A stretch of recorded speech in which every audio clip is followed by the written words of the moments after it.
Praise the lord. Good morning. ఈ దిన దేవుని వాగ్దానము 1వ సమూయేలుకు రాసిన గ్రంథము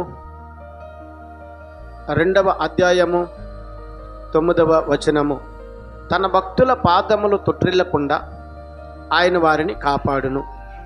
దేవునికి ప్రియ సహోదరి సహోదరుడి ఉదయకాల సమయంలో ప్రభువైన యేసుక్రీస్తు నీతో మాట్లాడుతున్నారు. ఆ దినము హన్న దేవుని సన్నిధిలో ప్రార్థించింది, తనకు సంతానము కలగాలని. ఏలయనగా తన గొడ్రాలు గనక. అయితే తన గొడ్రాలు అయినందున తన యొక్క చెల్లి అయిన పెనిన్నా ద్వారా అనేకమైన ఇరుగు పొరుగువారి ధర తను అవమానింపబడింది, నిందలను పొందుకుంది.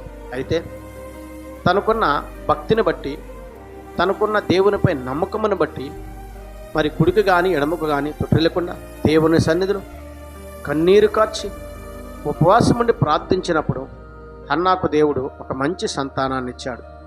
అవును, హన్నాకు కలిగిన శోధనను బట్టి కుడికి ఎడమకి తొట్టిల్లకుండా తన దేవుని వైపే చూసింది.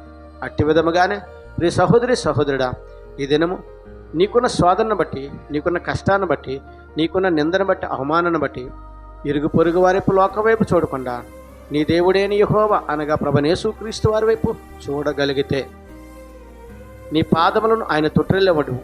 నిన్ను కుడుకు కానీ ఎడమకు కానీ తొట్టిల్లవ్వకుండా ఎక్కడ నింద అవమానమును పొందుకున్నావో అక్కడ నిన్ను ఘనపరిచి సన్మానం చేసి గొప్ప మేలులతో నింపుతానని ఈ నూతన సంవత్సరంలో మరి దేవుడు నీతో స్పష్టముగా మాట్లాడుతున్నాడు. ఆమెన్. Praise the lord. ప్రార్థన చేద్దాం. సకల ఆశీర్వచనములకు కారణభూతుడైన యేసు ప్రభువా, నీ ఘనమైన నామానికి స్తుతులు స్తోత్రాలు, నీ సుందరమైన నామానికి లెక్కలేని వందనాలు. ఈ ఉదయకాల సమయంలో ఈనాటి వాగ్దానమును విన్న, వాగ్దానమును చూసిన ప్రతి బిడ్డను దీవించి ఆశీర్వదించండి. యేసుక్రీస్తు పరిశుద్ధమైన నామములో అడిగి వేడుకొనుచున్నాను పరమ తండ్రి. ఆమెన్.